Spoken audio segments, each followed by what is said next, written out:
Olá, senhores estudantes. Estamos aqui dando continuidade à análise dos problemas do livro de David Griffith de Mecânica Quântica com o problema 3.6, que fala: considere o operador, ele fala aqui, né?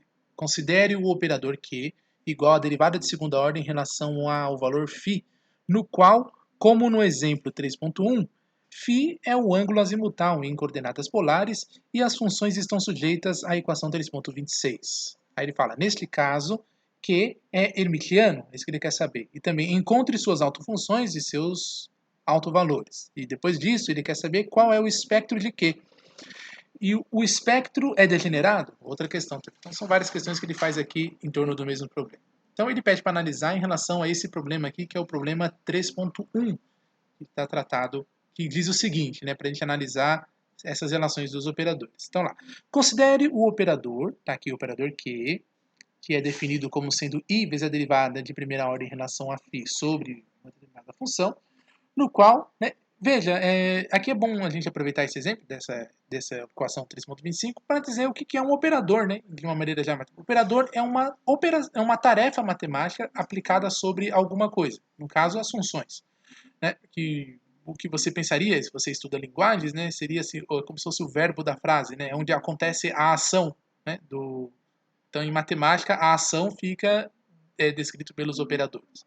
Em mecânica quântica, isso já aparece, esses termos, né, quando você fala de uma maneira geral, em matemática, qualquer tipo de operação. Derivada é um tipo de operador, integral é um tipo de operador e assim por diante. Então, aqui temos esses tipos de exemplos. Aí ele fala, no qual, né, esse operador aí, né, no qual φ é a coordenada polar usando duas dimensões. Esse operador pode surgir em um contexto físico se estivermos estudando a miçanga, né? Ou anel circular. Ah, tá. Anel circular, veja, aí ele pede para depois olhar o problema 2.46, mas não vai ser o caso aqui, né? Então, o operador Q, ele é hermitiano, então encontre suas autofunções e suas autovalores. No fundo, é o que ele quer que a gente faça lá no problema 3.6, que é o que a gente vai tratar daqui a pouco. Então, aqui, para a construção da vendo se ela é hermitiana, nós temos que trabalharemos aqui com as funções, por exemplo, f de φ no intervalo entre 0 e 2π. Né? Então, estipulando que nós temos aqui que f de φ mais 2π é igual ao próprio f de φ. Então, essa aqui é uma fase completa, né, que você retorna a função. Funções senos, por exemplo, têm esse comportamento, as funções trigonométricas em geral. Né? Sendo que φ e φ mais 2π descrevem o mesmo ponto físico, que é o que chama atenção aqui na equação 3.26. Utilizando a integração por partes, então a gente teria essa operação. O operador Q atuando sob estado quântico G, projetado na base F, seria igual à integral de 0 a 2π, que é em toda a região do espaço que ele está tratando, F conjugado, que é o significado aqui do espaço dual, né? Então F conjugado. Aqui está o operador atuando sobre o estado quântico G no espaço real. Então está aqui. E derivada de G em relação a φ. Integrado em todo o espaço que é polar, né? De 0 a 2π, azimutal. Né? Então isso é igual a I, que pode vir da frente, é apenas um escalar, né? Multiplicado por conjugado de F vezes G. Ah, G porque aqui o G é uma função contínua, se a gente considerar, então pelo princípio fundamental do cálculo, integral em φ de uma função que foi derivada no próprio φ é a própria função, no intervalo de 0 a 2π, menos, né, aqui, integral, porque é uma integração por partes que eu tenho que fazer, porque o f também tem independência em φ, né? Então fica aqui menos integral de i vezes a derivada de f em relação a φ, só que no caso f conjugado. G igual, então aqui, fica igual. Aí você vê, né, olhando para essa expressão, você vê que você está vendo o operador derivado em φ atuando agora no espaço dual, não mais no espaço real. É uma consequência do integração por partes, nada mais. Que aí vai revelar para a gente que para esses intervalos, né, nós temos que, de fato, isso vai ser igual a Q, que atua em F, porque sendo a projeção. Né? Então, o estado quântico G projetado na base F, onde o operador atuou. Okay? É equivalente, tá? Então, essa operação é equivalente a essa daqui, que é S integral é equivalente a essa, ok? E aqui vai dar o termo que deve dar, que, no caso, pelo complexo dual, porque fica menos, né, o I, aí é o conjugado desse, perfeito? Com esse que é, de fato, o conjugado em Q. Fica o próprio φ, como eu posso dizer? sem nenhuma alteração. Então ele é Hermitiano propriamente dito. Então Q de fato é Hermitiano. Vê que não está aqui o complexo conjugado, porque atuou na verdade o complexo conjugado, só que revelou o próprio operador Q, tá certo? Conforme ele estava iniciando. Então essa é uma das características que envolve esses termos aqui, né? Por ser quadrado integrável, né? Então nos limites aqui, levando em conta essas propriedades no caso, né? Se f de φ é igual a f de φ mais 2π, é o que acontece aqui, né? Por exemplo, se o φ for zero, né? Que é o caso fazendo a substituição, né? Para a função f, então ficaria f de zero e aqui f de φ mais 2π, né? Que seria simplesmente 2π. Então é igual, né? Vai simplesmente dar zero. Por mais que você conjugue, tá ok? Independentemente de o que acontece com o g. O f garante a questão do anulamento, né? Na expressão. Bom, então agora atendendo ao problema 3.6, propriamente, é fazer justamente essas propriedades. No caso aqui, G, operador Q atuando em G, projetado na base F, é de fato igual a essa integral. Está aqui, né? É exatamente o problema 3.6, o exemplo, né, 3.1 que nós vimos há pouco. Está aqui essa estrutura, foi o que a gente obteve lá. E aí obtivemos essa relação que dá de fato essa operação com esses valores, né? Então, olhando, por exemplo, o 3.1 que nós vimos há pouco, né, para funções assim periódicas, como foi o caso, né, ali, e a função volta para o mesmo ponto repetidas vezes, como você vê na equação 3.26, que f de φ era igual a f de φ mais 2π, os termos de contorno, né, eles desaparecem nesse caso. Né? De fato, né, quando você vai nesses limites, esse aqui, a gente viu há pouco, né, que o f vai dar o mesmo valor por limite inferior e o valor inferior pela regra de integração, né, o limite superior menos inferior, aí não tem jeito. É o que ele está discutindo aqui. Vai, de fato, dar zero esse termo aqui. E podemos concluir, então, que, de fato, o operador Q ele é hermitiano. Ele pode transitar do espaço real para o espaço dual. Então, ele, de fato, é hermitiano. Uma das perguntas que foi feita lá. Outro questionamento que ele fez foi com relação ao operador Q que atua sobre F, que seria igual a um observável, Q minúsculo vezes F.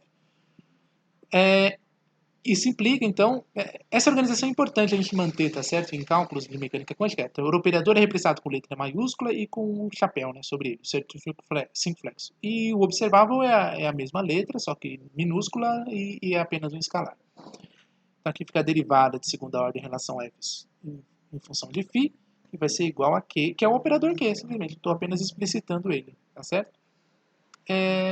No caso lá, ele tem a quantidade i à frente dele, né, que a gente viu no cálculo original, que ficaria φ sobre esse termo aí.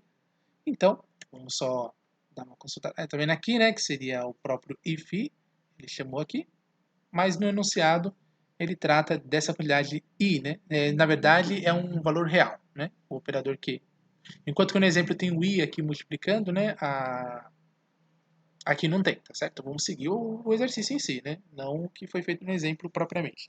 Então aqui temos o operador Q, então está aqui ele atuando igual. Então aqui ficamos com F mais ou menos φ, porque você pode somar ou subtrair a fase, e igual. Aí a solução desse tipo de equação diferencial, né? Que ela é bem conhecida, né, gente, de maneira geral, é uma exponencial, né? Ou a menos de uma constante, elevada a mais ou menos raiz quadrada de Q vezes o φ. O φ está fora da raiz, tá, ok? Então, esse tipo de solução se aplica a essas funções, né? Equação diferencial aqui. Então, a periodicidade, né, desse cálculo, né, a condição para isso, seria a equação 3.26, que f de φ é igual a f de φ mais 2π, requer que essa quantidade, né, que é a raiz quadrada de Q, que multiplica a quantidade de 2π, seja igual a 2nπ, ou seja, tem que ser um múltiplo de 2π. Essa é uma condição.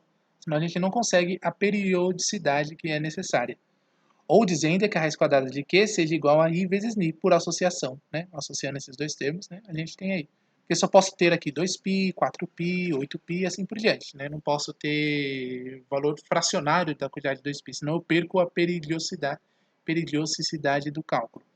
Então, a raiz quadrada de Q deve ser igual a I vezes N. Então, esses são autovalores, né? Porque, querendo ou não, essa aqui é uma equação de autovalores que nós estamos resolvendo, né? Essa equação aqui, né? Porque você deriva a função em relação a alguma coisa e dá um valor vezes a própria função, então se trata de uma equação de autovalores. Então aqui os autovalores são, para o caso dos valores dos observáveis Q, vai ser menos n ao quadrado, que é o, né? Só vou dizer quem é Q. Onde n são valores inteiros. Então n Porque aqui, ó, né, na exponencial, só pode assumir valores como 0, 2π, 4π e assim por diante. Então, essa é a condição. Então, você tem um espectro aqui, né? Percebe? Você tem valores discretos. Não é qualquer valor que essa função assume. São valores de acordo com essa condição. Então, o espectro, ele é o alto valor, né? Duplicado ali para um dado valores de n, né? Então, porque você percebe que quando o n assume valores inteiros, que é a condição que nós temos, você sempre faz a função voltar para o mesmo ponto. Então, sempre revela a mesma informação, o mesmo valor de energia, que é o dado, então, que há duas autofunções, no caso aqui, uma positiva e outra negativa, no expoente, no caso, né? Que é o que você tem lá, mais ou menos raiz quadrada de Q.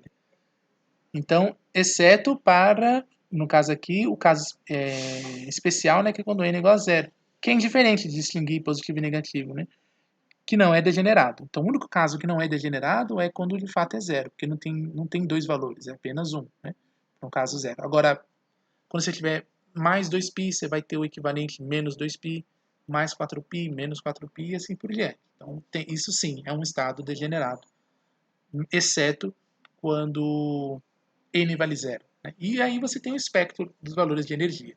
Então, quando a gente fala um sistema degenerado, a gente está dizendo um sistema que repete valores de energia. Se você tem dois estados quânticos diferentes, só que com o mesmo nível de energia, por exemplo, ou seja, com o mesmo observável medido. Então, esse era o problema 3.6 que a gente tinha que tratar aqui. Até a próxima.